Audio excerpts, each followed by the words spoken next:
So if you watch the news, you've probably seen or heard something about President Donald Trump and his senior advisors to the White House and the criticisms that these picks are getting. Simply put, they're some of the wealthiest individuals to ever serve as advisors in the White House, and that's stirring a lot of controversy. What's really interesting, though, is that before taking office, every one of these appointees, or nominees rather, had to fill out a financial disclosure form where they complete a list of all their current assets, income sources, positions held outside the government, etc.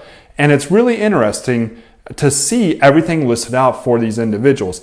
Now, this video is not to give an opinion about President Trump or his picks at all. It's simply to look at these disclosures as, you know what?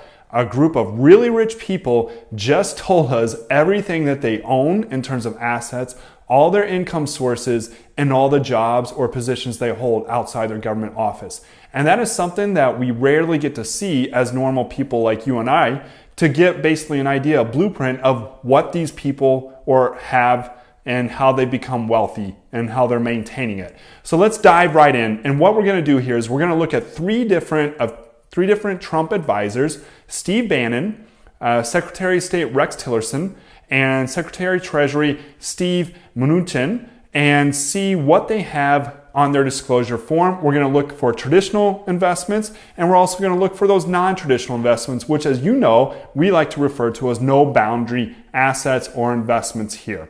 And we're going to see what takeaways we can get from looking at all three of these individuals, and then also kind of apply it in the end, see how it can be applied to us personally. So first, let's start with Steve Bannon. Now, clocking in at $12 to $54 million for his listed net worth, he's actually on the lower end of the scale when it comes to Trump's advisors. Now, $12 to $54 million is quite a large range, I know. But when you look at these disclosures, they're not the exact dollar amount for all the assets that they hold, but rather a range of, for example, between $100,000 to $250,000 in this stock. Private company equity stake valued between $1 to $5 million. So you get an idea of why this range exists. Now, Steve Bannon is really interesting because looking at his traditional investments, it's really quite small. It's only, let me see here, $2.5 to $9.5 million out of his total net worth. Where the majority of his net worth comes in at is actually through private businesses where he's either listed as president, vice president, or chairman. And that's interesting because usually if you're at those levels when private businesses, it's something that you're passionate about. So that's interesting to see that most of his wealth is supporting what he's passionate about, or at least we assume that. He's also got rental real estate between $2.25 and $10.5 million. So really interesting to see Steve Bannon here. Now, moving along to Rex Tillerson, his financial disclosures are completely different. Basically, Rex Tillerson, one of the wealthiest individuals on Trump's board, coming in at $239 to $350 million or more in net worth, his single source, or the main source of his income, comes from his employer or former employer, ExxonMobil, either through restricted stock units, company stock, defined benefit plan. ExxonMobil makes up the majority of his net worth.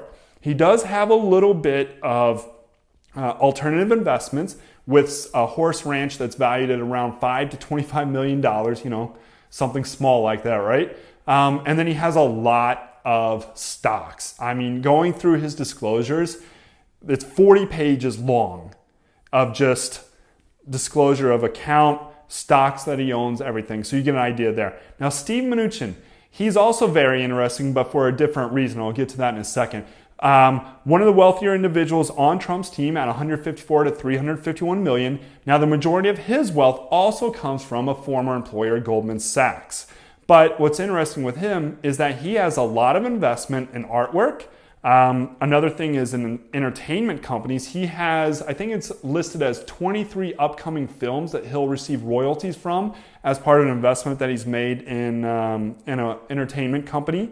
And he has millions of dollars in real estate.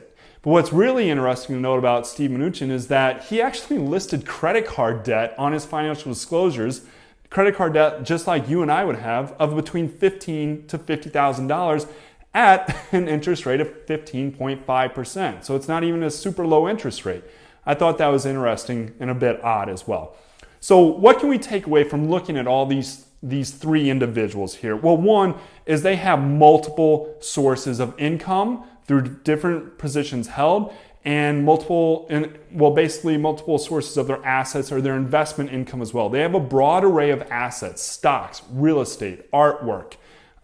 So you can see that. The other thing too is that every one of these individuals actually had mortgages listed in their disclosures attached to the real estate that they own. So even though these individuals are super wealthy and have no need to have any debt, they actually use mortgages to actually help build their wealth as well.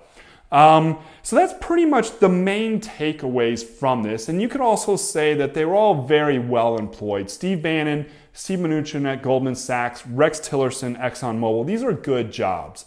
Now, so how can we apply this to us, the normal people, right? Well, first and foremost, I think we need to really develop our ability to earn income from multiple streams. Not just your job or your business, but something else, be it investment income or through rental properties, something more. The second thing is don't keep all your eggs in one basket. And that's very cliche, but looking at these individuals, they are spread very wide in terms of assets they are allocated to.